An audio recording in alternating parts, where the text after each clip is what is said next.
The Stonecarvers Guild podcast is a part of the Stonecarvers Guild organization, which is a fantastic organization. Don't y'all agree? Oh, yeah, it's great. And it's cheap, too. It's well worth the price of admission. It is, for sure. You can find out how to become a general member at stonecarversguild.org. There's a Get Involved section. And I've been a member of the Stonecarvers Guild since its inception. It's been an unbelievable resource as far as the knowledge. How did you describe it, Joel?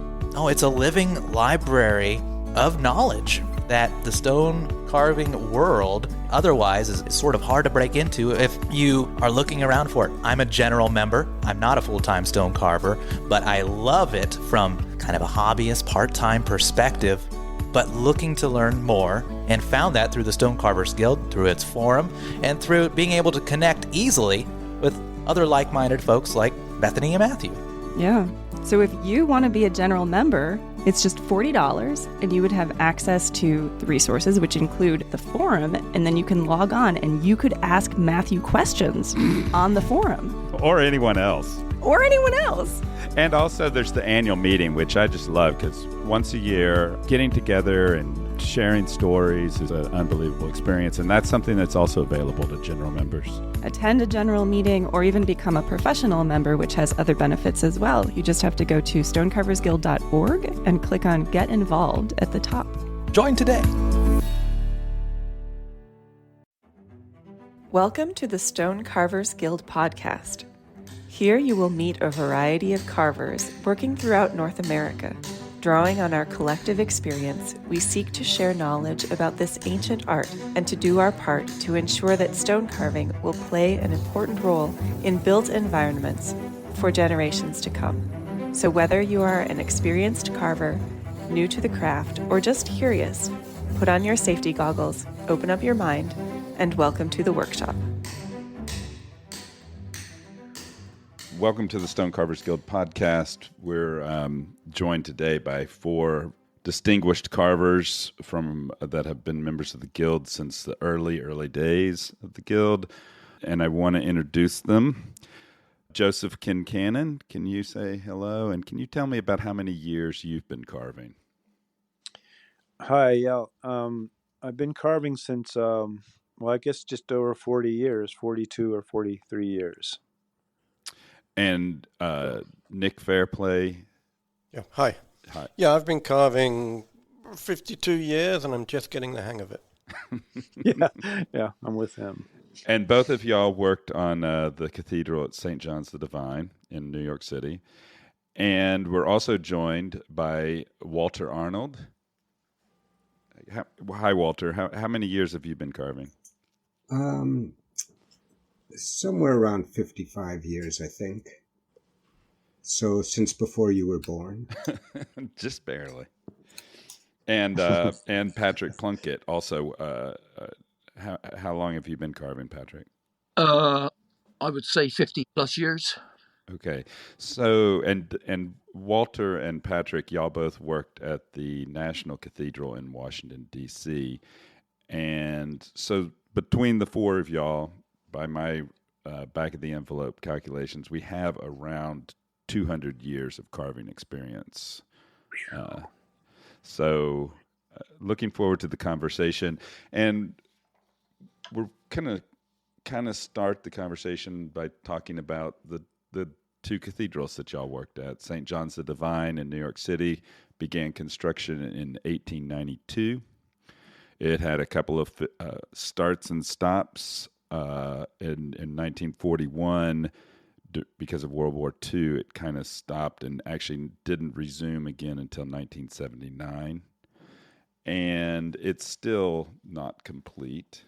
And the National Cathedral was begun in 1907 and was completed in, I think it's in 1990. Does that sound right? 1890, yeah.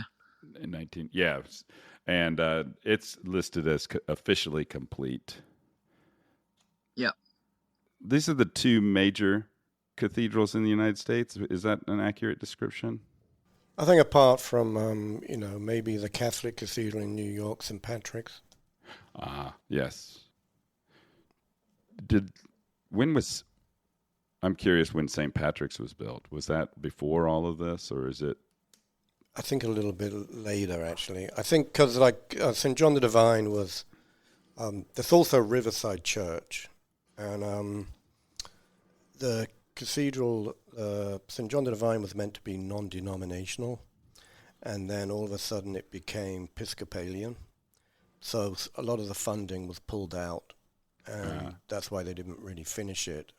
And the people who were wanted it to be denominational, built Riverside Church. Gotcha. I think St. Patrick's came first because this is the follow-up to kind of outdo St. Patrick's, kind of put it in its place. Actually, yeah, because St. Patrick's a lot smaller. Right. So, yeah, interesting history there, New York. What was the when the National Cathedral, was it was there carving done on the National Cathedral from the very beginning, or was that something that happened closer to the end of the project? No, it starts that they've been carving more or less right from the beginning, all the way through. Well, why don't y'all tell us? I know, Nick, you were the impetus for this conversation originally, that kind of came up with the idea of having this conversation. Yeah, I was actually very interested. It's interesting listening to Walter talk about the carving shop and shops and the Italian style, and how and also it'd be interesting to know about the structure. I mean, I think the sort of structure at, say, St. John the Divine, which the Dean Morton, who was the sort of driving force of everything, and had a really sort of big vision for artists. He had a lot of, sort of artists in-house, like Philip Petit. People know he had all these, artists in residence, workshops and stuff. And it was his sort of image to have this cathedral finished, with people training inner city kids. And so he was the driving force. But, the structure going down from that, they brought in a master mason from England, Jim Bambridge, who had worked on, who had finished building the cathedral in Newfoundland. And he came over, and he was from actually down near Weymouth, like Pat. But he was a really old school English guy. And so he structured everything. He employed me. He employed a guy, Alan Bird, who was the sort of master, who was in charge of all the cutting. So all the masonry was done on site. And then he brought me on board later to do a carving program. So the sort of structure there. But then later that it became a sort of contentious, because the scaffold, they put a scaffold. He had proposed a scaffold, and he wanted a stainless steel scaffold. And Alan Bird went and bought an iron scaffold, which sort of rusted all down the side of the building. So Bambridge fired him. And then later on, they asked Alan Bird to come back. So Bambridge said, "You bring him back off. I quit," and he quit. So at that time, they brought some other people in. They had one guy, Wally Massey Davis, running it for a bit until they found a guy, John Walsh, to run it. And so that was actually the time we went for the trip to Washington. And it was a little bit sort of he was trying to change the sort of structure of how Bambridge had set it up. And so there was a little bit of sort of fighting on that. And eventually I quit because I didn't agree with the way that he was trying to change it. What year was it we went down to Washington? Was that like 85, 86? Yeah, I don't remember. Yeah. I think it was more like 83. Was it that early? Yeah. No, I don't think so, because the documentary had already been out.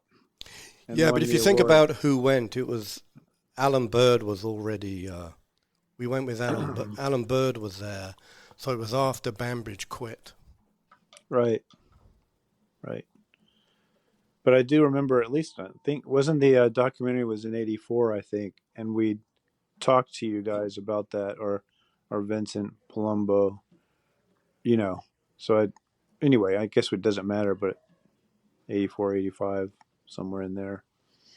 Yeah, because I left in '85, and when I left was right when they brought in about a dozen apprentices in Washington.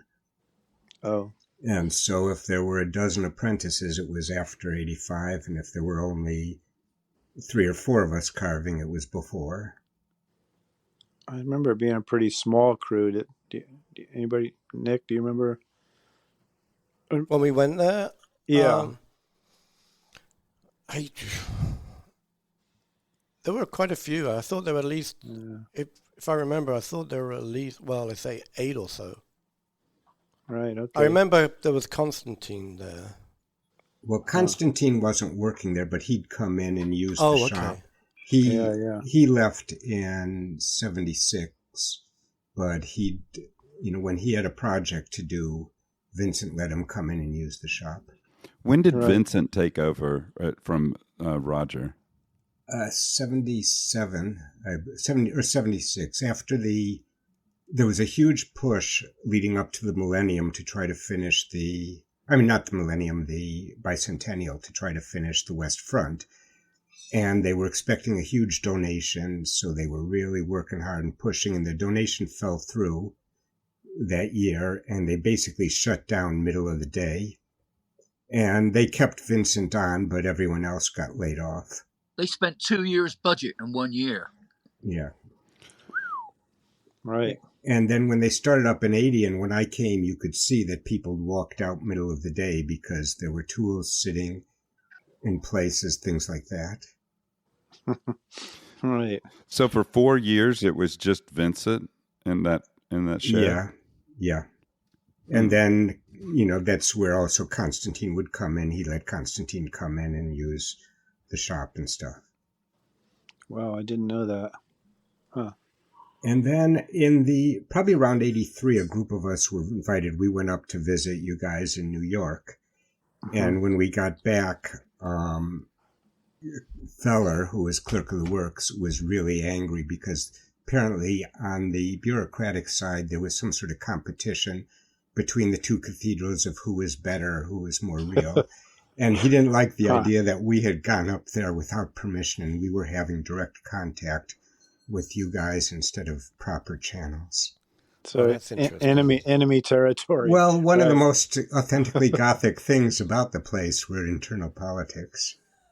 Yeah, that's for sure. I know, that's really funny because I actually do remember before our trip, Palumbo had said in a paper, we were the only stone yard in America. Uh-oh. And that was like, oh my God. Everybody was like, what? Talk about fireworks. Bicentennial. So what about Indiana? What about? Yeah. In fact, I remember visiting New York back in about '78 or so, or '79, and there was a sign outside saying it was the only stone yard in the country. Well, that's true. You see, there's the difference. But... Except I met at a cousin's wedding. I met an architect who'd worked on designing the stone yard, and he said he'd gone to Indiana to study how stone yards are laid out to be able to design it. So, yeah, we were just a few 100 acres short. Yeah. But I think it's also funny. I got the impression that at Washington too, you had did you have windows so tourists could look at you working? Yeah. Yeah, because we had the same. And the big problem we had. Y'all had windows? Yeah, they had windows so the tourists could walk past. And it was funny because the tourist buses would park right up from there. They'd all walk, come look in our window, and then they'd all turn around, look up at the tower, and they'd all point their cameras exactly the same way at the tower, and they'd all take the exact same photo. That does sound familiar. Yeah, I don't know if you remember, Joe, the big problem we had in the summer, we would open the doors to let a through draft. Right. So the tourists would try and talk to us. So we had a little rope. and we actually ended up writing a big sign with the most asked questions. And the top ones I remember were, is it real stone? What happens when you knock a piece off? How many hours? Yeah, it was. Right. Always the same questions. I think all stone carvers can share that one. So, funny story at Washington one day where there wasn't a lot of construction work on, so they asked me if I would do a bunch of paperweights with state flowers on them, so they could sell them at their annual flower mart once a year. So one day I carved. It was in the springtime, and the daffodils were coming out. So I carved a daffodil on this like 4-inch square piece of limestone, and I put it in the window in the evening. And when I came back in the morning, it was gone. And I thought, nice, now what? And Palumbo came in and he says, where's the daffodil you carved yesterday? And I said, well, it's funny you should say that because it's not here anymore. And about 10 minutes later, Howard Trevelyan, who happened to be the cathedral architect, came in with the daffodil in his hand, and he says, so I was walking home last night and I saw this daffodil on the window, and I thought, my wife would never believe that. And he took it home to show his wife. And because he later somebody else, he kind of upset the apple cart, Well, it's the ultimate compliment to have your work literally stolen, though, right? I thought you were only supposed to steal techniques, not the actual work. It's a little more effort, but just on a quick note there, when we were working on the statues on the west front, the chips were piling up, and some of the homeless, this one guy would come around and take him, and he'd draw a little cross on it with a magic marker and sell them to the tourists. I think that guy was making more money than we were selling a chip for $1 a piece. And maybe I have to go back to that. Happened to me when we were invited when I was working at the White House, and we went down working on the Smithsonian Folk Festival, and all the chips we were making, this guy was doing the same thing. He was coming around, picking up the largest chips and selling them on eBay. Oh my God! From the White House. In fact, they weren't White House at all. That's funny. Yeah. Bob Reagan drew a cartoon. It was a 4-panel cartoon, and in the first panel, someone was carving a beautiful statue. In the second panel, he was carrying it into a pile and threw it into a pile of beautiful statues. In the third panel, he was sweeping up the chips. And then on the fourth panel, he'd put the chips on a pedestal, and tourists were walking around taking pictures of the chips on the pedestal. It's a slap in the face, isn't it? Yeah. There it is.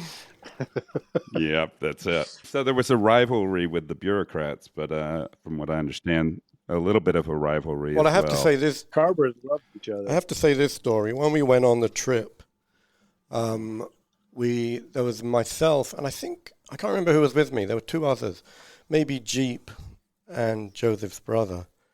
And I don't know if you were there, Joseph, or somebody else. And this is just a separate trip, not with all. No, this was with all the Carvers. And Palumbo pulled me into a room. Yeah, I was there, and he showed me a statue he had carved, or I forget what it was. And he said, it's 2,000 points. He said, show me your carving. So at the time I was doing that Elijah statue, and I showed him a picture I had. And he said, how many points? And I said, 100.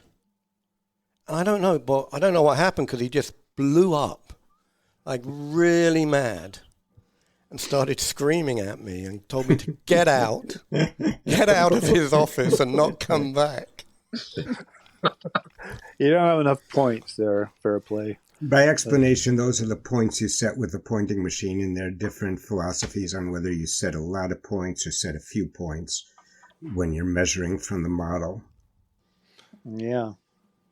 And I guess I didn't quite get it because I actually was just confused. I burst out laughing, I think, at the time, and because I just was like, "What is?" I wasn't trying to up him. I wasn't trying to, and it was a different carving. Right. I was just confused. But then when I bumped into Constantine, and he said, "Don't worry, we call him Vetuvius." I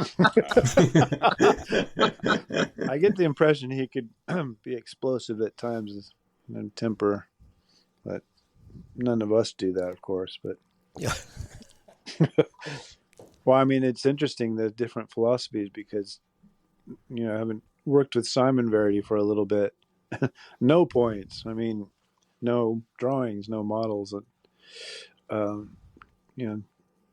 Totally different way of approaching the stone. Marigi would blow up for no apparent reason. Nick was never like that. I'm just kidding. One day during the summer, when I was the only person in the studio and everyone was out on the building working, and it was, I don't know, 2:00 in the afternoon after lunch, and I was working on a row of square flowers on a banker sort of above me, and I decided that I would have a bite of an apple. And he came walking back in from the building, back into his studio, and he looked in, he said, "What are you doing?" And I said, "Well, I'm working on these square flowers." He said, "Yeah, but what's that you got in your hand?" I said, "That's an apple." And he just lit up like I'd stolen the crown jewels or something, Did you break it with your hands first in two pieces? Or you went wrong there. That was what I made the mistake, Well, I remember whenever I wanted to stop and step back and look at something I was doing, I'd first sort of look around and make sure there was no one around watching, and then I'd step back and look at it because I didn't want someone thinking I was just doing nothing or goofing off. Right. Yeah. Well, I'm going to go take a dive into just kind of process and methodology in our carving shop there at St. John's. So Nick, and Nick, correct me, but would either, he had us make clay models sometimes, or definitely we had to do drawings, but often Nick would do the drawings or models or carve a prototype of, say, a Crockett, and that would be our model that we just measure off of with our calipers. Yeah, that was that was generally with the pieces like the Crockett's that were repetitive.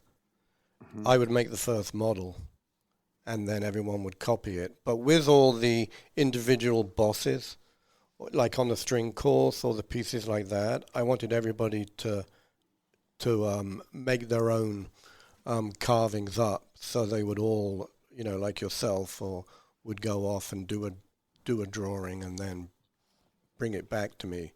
And that whole process with the models was, when we started off with having you make a model and then make a model, smash it up, was to learn when you need a model and when you don't need a model, because it's obviously more time consuming.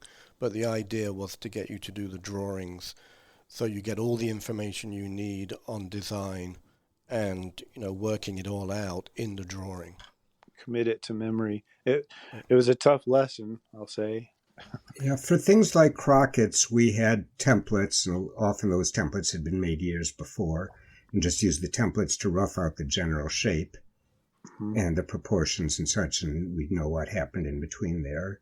For some of the things, we'd have detailed models. They'd often have outside sculptors prepare the models. And when you say a template, are you saying like a two-dimensional pattern? Yeah. Okay. All right. Yeah. The templates we had mostly were zinc. I don't know if we were using any plastic templates then. Mm-hmm. For the sculptural pieces, we generally have models. If it was something like a grotesque or gargoyle, it might be just a little, fourth scale rough model. and the more detailed things with religious iconography, we'd have detailed models, and there were various qualities. There was one time, there was an outside sculptor who'd done a lot of work over the years for the cathedral, but there was a model from him for a molding termination stone, and I was supposed to point from it, and Vincent said to me, "Here's the model you have to copy from. The model is a piece of crap. You know what it's supposed to look like. Just do it." Right. So you had that kind of latitude. And some things, yeah. Uh-huh. Yeah, I think the patterns we used back at the cathedral in the early days, they were the heavy paper ones. Yeah. Heavy brown paper. Uh-huh. Almost like cardboard, And how long did they last? Not very long. Oh, yeah. Right. Hence the zinc, which is what we use zinc at. Well, because we were all banker masons first, we had to do our time on the saw or whatever, and then banker masons. It was all zinc templates and pneumatics. We'd use pneumatics. So when Nick came on the scene to teach us carving, no pneumatics, and that was really tough. I remember spending so much time making flat surfaces and chamfering and all that to break that into carving into a curve. I remember just couldn't make myself carve, that hard plane that we'd worked so hard to get. To start carving in curves was a real challenge. Going from banker masonry to carving. And Nick was could at times be frustrated with us. A lot of the ornamental carving we just did freehand. Like I remember there was a long belt course under the tympanum on the west front that Patrick and I worked on, of vines with some lizards and stuff in, and we basically just, sketched it on, sketch out the day's worth, and then with a pencil, and then carve it, and then do the next, because we knew what it was supposed to look like and what style of leaves and such, so we could just freehand to fill in the space. Do you remember? Yeah, right. You remember when Jerry Lynch got fired, or he downed his tools and left? And he was working on that. And Palumbo came up to me and he says, "I want you to carry on where Jerry left off." He says, "But I don't want you to leave so much open space. I want you to close things up a bit more." So I thought he did a good job. So, I closed things up and I finished it off. And you can still go back today and see the difference between what I did and what he did. Where is that? Where can you see that? Underneath the central tympanum. Ah. I mean, I think that carry on the way he was doing it because it looked fine, Nick, you should weigh in here because it's interesting when I look at the west front of the cathedral, the left portal, the northwest portal. So that was John Angel had done all the clay work. Exactly. Yeah, he was a Scotsman. Yeah, and the carvers would then, use their pointing machines, and there's a certain sameness as good as the work is. They kind of all look like the same hand, And I mean, we were trying to do that, as a team in the workshop, and as all our carvings were going on one tower, and most of them were going round the sort of string course, a lot of the heads and animals, and I wanted it to try and look like it was all done by one person or one workshop. I didn't want stuff to be screamingly different from carving to carving, to kind of unify it. So we were all trying to sort of achieve that. Mm-hmm.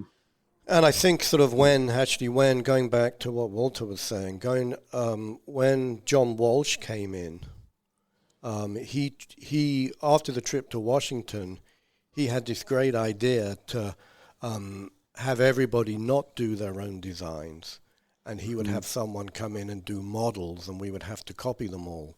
So that was kind of so I wanted to kill that immediately. So that was when I said I kind of laid it out I think it was a Wall Street Journal came around.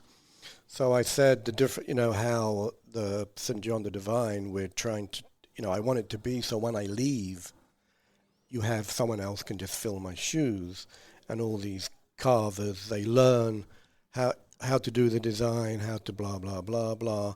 And I said, which isn't really totally true, that at Washington they have a guy make models. And then they, anyway, the dean loved that because he wanted to promote the inner city kids being able to do everything.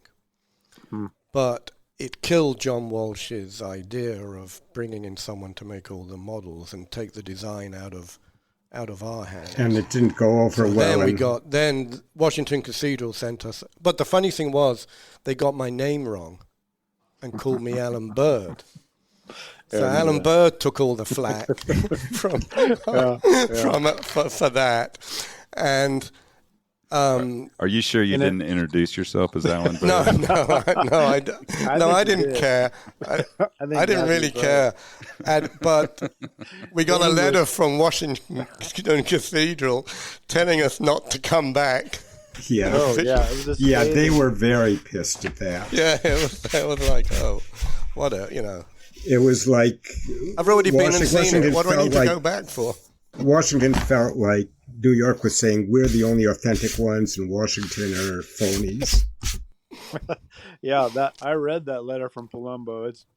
It'll burn your hands. Just picking up. I wish I had a copy. I wish I had a copy. We could have put it on the wall. It was very to the point. Let's put it that way. I think he called us 2-bit chiselers, and those chiselers came down from New York. Yeah. Shots were fired. Have you guys talked about this as a group since all that happened? No, I think we're pretty good at avoiding it. So this is a counseling session. Who wants trouble? Yeah. Maybe it might have popped up. I don't remember having talked about it. I do remember the whole thing with Alan Bird being targeted because that was a New York Times article, right? And no, I think it was Wall Street Journal. I think it was a Wall Street Journal article, actually. Right. But it could have been New York Times, so I forget which.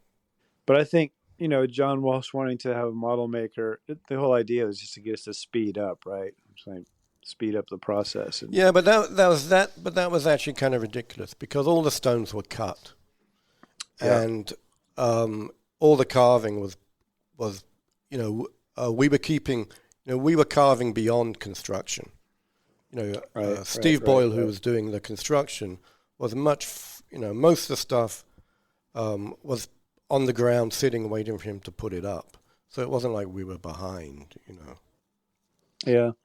Now, I'm curious at Washington, at St. John's, we would do in the earlier days, cutting and carving during the winter months. And then when spring came around, we'd all go up on the tower, and there weren't that many of us, but we kind of had to switch hats and start, working on the tower. Is that what you guys did? Did you do kind of construction on the tower, or were you pretty much straight up carvers in the shop? Well, the masons were a separate crew, but we'd work all year round, and they'd work, spring to late fall, which means we'd get lots of extra work piled up and ready over the winter, and then they'd quickly start setting it. And once they were done with setting all the carved stuff, they'd set stones that hadn't been carved yet, because as the construction went up, being load-bearing stone, you had to get the pieces in.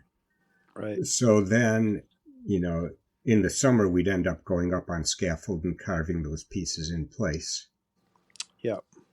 So that was yeah. Actually, Walter, can I ask you when we went, you were doing carving on site, but the actual masonry was done in Indiana. Was it always like that, or did that just happen at the end? Well, most of the stone cutting was done in Indiana. Yeah, we'd send the templates.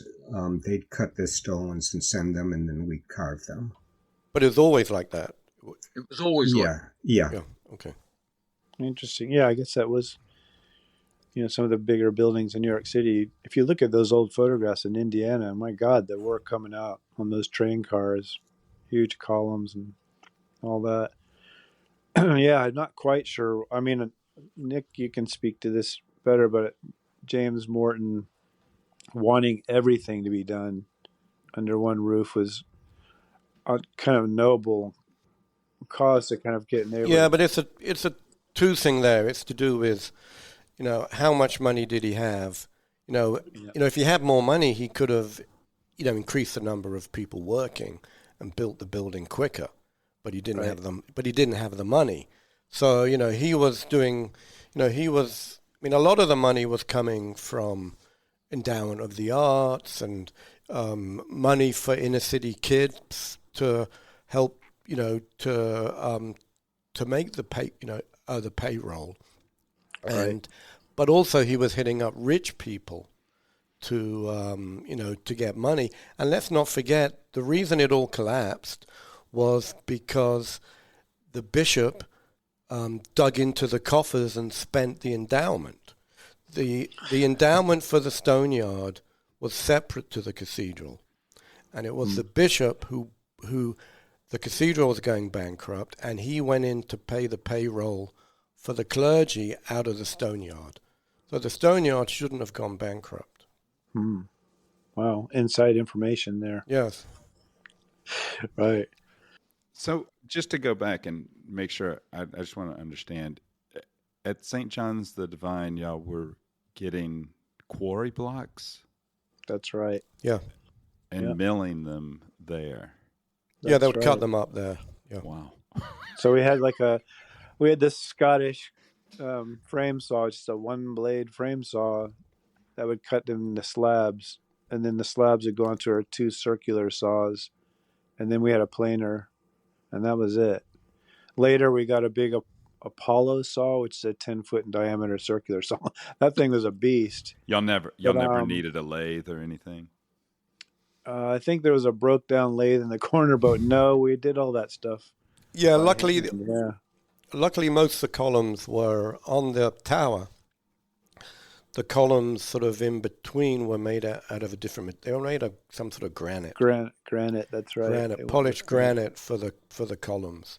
But everything else, all the other columns were kind of engaged, so they were cut by hand. My first piece was a column, in fact.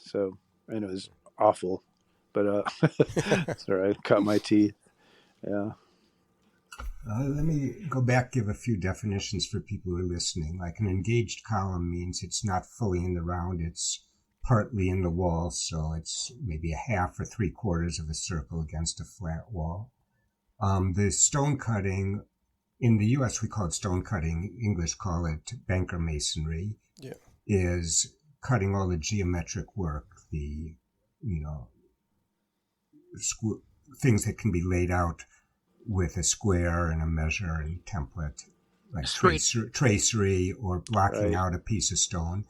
And the carving is the sculptural work. So the stone cutter would cut the block, cut the shape, do the tracery, do how it fits in the wall, and there'd be a blank on it for the carving, and then the carvers would come and in that blank carve a rosette or a grotesque or an angel or whatever went into that part. Yep.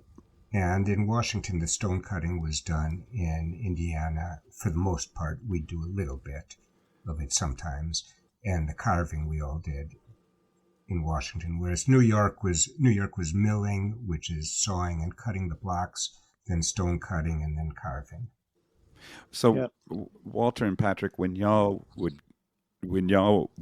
would you order the stone? Who was in charge of that? Was that something that Vincent did exclusively? That was the construction office normally. Yeah, Billy Cleland was the master mason. He'd make a lot of the templates, and he'd do the ordering from Indiana. And so he just knew how much carving stock to leave on projects? Yeah. And he always got it right? Yeah. Yeah. Wow. All right. That's not easy. And when we started this conversation, I mentioned that National Cathedral is officially complete, but there's still some incomplete. There's some blanks there's bosses and stuff, and all over. There's work inside to do. There's still loads of work in the choir that never got finished. There's still bosses that never got carved. Most of the exterior is complete, I think. Is that right, Walter? Yeah, but I see that on other buildings around the country too, where the carved pieces weren't carved, including, is it the Metropolitan Museum in New York? Yeah. The whole tympanum is just big blocks of stone up there. Yeah, very large, jobs. very large blocks there. Pyramids of stone stacked on top, just waiting for us. But I love my favorite door at Washington. I think it's the north door, and there's a load of statues that's done by a Spanish guy. I can't remember his name, like Paolo. Something. Oh yeah, that's the south. It's the south, is it? Okay. Yeah. I really like the statues there, but they're on little blocks. And I asked someone, why are they on blocks? And the story I got back was that he had made the models, and they were carved, I think, in Texas cream. Yeah. And then the statues were sent up, and they put them in place, and they were too small. And the bishop, they had the Spanish guy come, and they said, what? And they had asked for life-size statues. And when the guy, which they meant 6-foot statues, when the guy walked in, he was only 5 foot tall. And Merigi, who was the master carver, was like 5'2" or 5'3". And so they were saying, these were supposed to be life-size, and Merigi was agreeing they're life-size. Right. Yeah. And then he yelled at you. Well, there's a little interesting point, kind of the two cathedrals. John Hibbets worked on Washington Cathedral, and when I was working in Texas, he just came into our shop one day. So he's English, and so this is in the 90s, and he was probably in his 70s. And I know, Pat, that you worked with John Hibbets because he talked about you all the time back in the day. But he said that when the banker masons would leave the carving blocks, there was a big row between masons and carvers because the carvers wanted it left rough and kind of jagged and not masoned out too neatly because it wouldn't stand out on the building as being incomplete, and the carvers need job security. If it looks obviously not carved, that's what they want, so they'll have work in situ down the road. But when they started to kind of mason the carving blocks out to look like a finished product, then it didn't stand out like a sore thumb on the building, and the carvers may not get that work later. So there was actual fisticuffs and some pretty rough times. Well, I think actually talking about that, the big problem I had when I got to New York, the cathedral, was that Jim Bambridge never thought the blocks would get carved. So he made all the blocks really small. So it was very difficult to try and get a sort of carving to wrap around a lot of the moldings and to make it bold enough that you can see it from the street. So it was, so some of the carvings we were doing were very, on the label stops, which is when, the termination on the molding were kind of quite awkward to do because you had to get the carving to go round the molding. And it was a little tricky.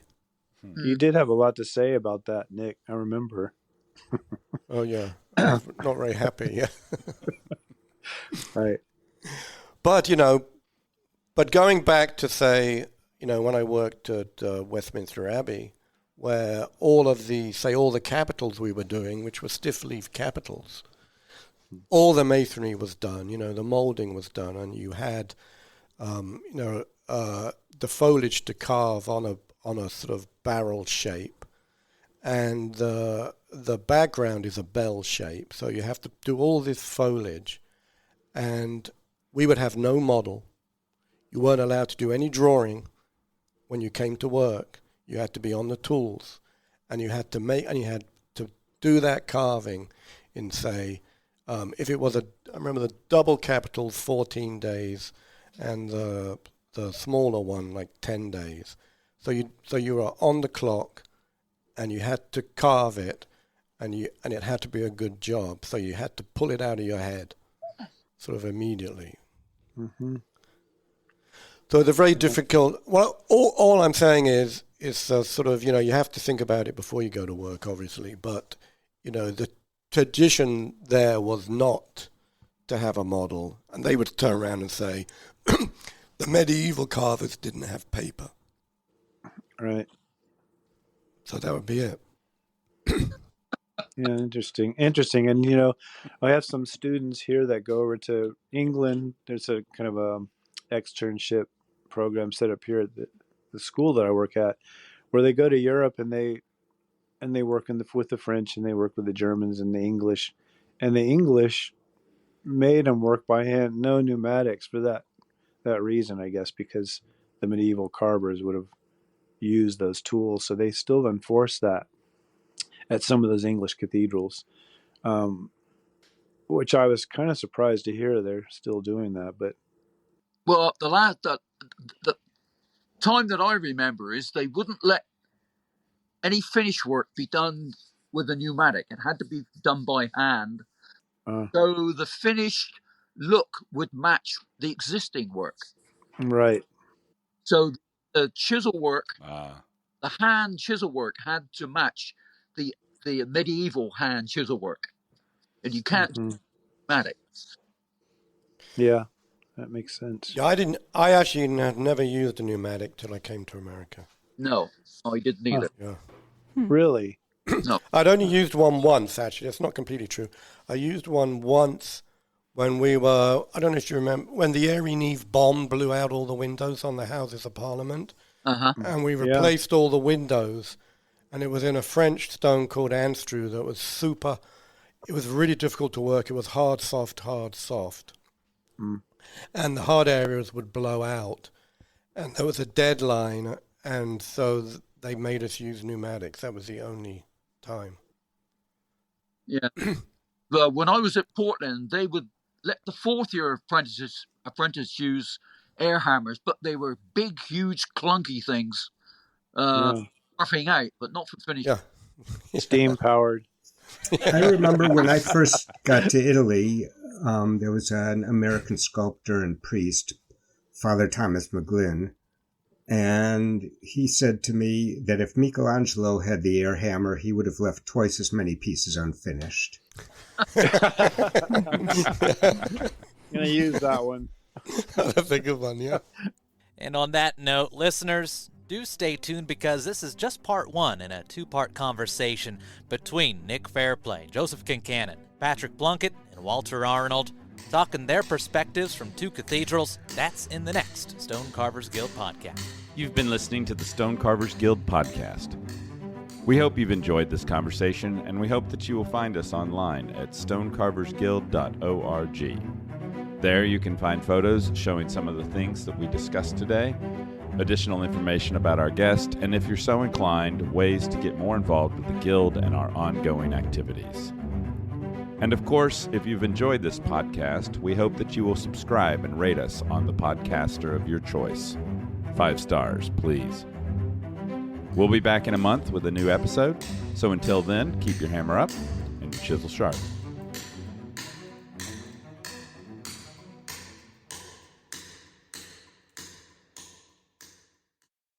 The views and opinions expressed in the podcast do not necessarily reflect that of the Stone Carvers Guild. This content is meant for informational and entertainment purposes only.